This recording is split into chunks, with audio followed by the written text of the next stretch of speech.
2,12,33,980. సభ్యుల నుండి వసూలైన మధ్యకాలిక అప్పు 9,880. సభ్యుల నుండి వసూలైన 10,11,803. వార్తా ప్రకటనలు 41,993. నేటి 43వ వాచక సభ కార్యక్రమానికి వచ్చేసిన మా ఉపాధ్యక్షులు మరియు పాలకాల సభ్యులందరికీ మరియు వివిధ గ్రామాలకు వచ్చిన రైతులందరికీ ధన్యవాదాలు తెలుపుకుంటున్నాను. ఇప్పటి వరకు సంఘ సీఈఓ గారు తేదీ 21/9/2024 నుండి తేదీ 15 మార్చి 2020 వరకు ఖర్చు పెట్టినటువంటి లాభ నష్టాలను అలాగే రాబోయే సంవత్సరం అంచనా బడ్జెట్ని కూడా చదివి మీ అందరికీ వినిపించడం జరిగింది.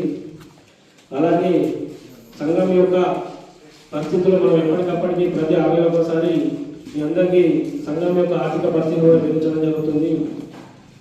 అలాగే ఇప్పటి వరకు 2024లో 3 కోట్ల స్వల్పకాలిక రుణాలు ప్రస్తుతం 5 కోట్లు ఉన్నాయి. దీర్ఘకాలిక ఎల్టీలోనే 30 లక్షలు, అందులో 20 లక్షలు మన సొంత సంఘం నిధుల నుండే ఎల్టీ లోన్ ఇవ్వడం జరిగింది. బ్యాంకు నుంచి 13 లక్షలు తీసుకొచ్చి ఎల్టీ లోన్ ఇవ్వడం జరిగింది.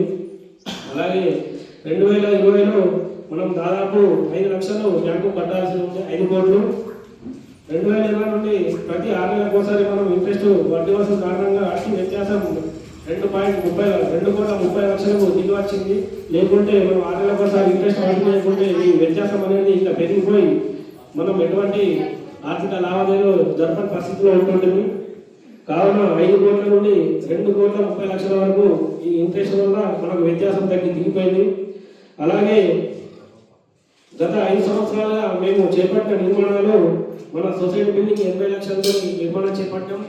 అలాగే ఆశజ్యోతి కాలంలో 13 లక్షలు, బినోలలో అమాలి కొరకు 12 లక్షలు, లింగాపూర్లో 14.5, నిజాంపూర్లో 18 లక్షలు, జొన్నపల్లిలో 11 లక్షలు, మోగల్పల్లిలో 14.5 లక్షలు, నాగేశ్వర్లో 15 లక్షలతో 1,78 లక్షలతో మనము రిటర్న్ కూడా ఏర్పరచుకున్నాము. అలాగే 2020లో 30 లక్షలు ప్రస్తుతం 50 లక్షలు నష్టం. అలాగే మనకి ఇప్పటి వరకు మన సంఘ అకౌంట్ 50 లక్షలు మనకు బ్యాలెన్స్ ఉన్నాయి. ఇంకా రెండు సీజన్లో మనకు కమిషన్ రావాలి.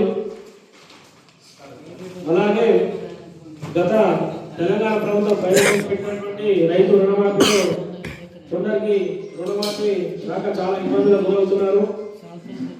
దాదాపు 120 మందికి సాంకేతిక కారణాలతో నిలిచిపోయిన సభ్యుల వివరాలు మేము అందరికంటే ముందే గ్రహించి రాష్ట్ర స్థాయిలో కూడా తీసుకుపోవడం జరిగింది. డెస్కావ్ కానీ అలాగే ఐఏఎస్ ఆఫీసర్ల గారితో మినిస్టర్తో కూడా మాట్లాడి ఇట్టి సమస్యలు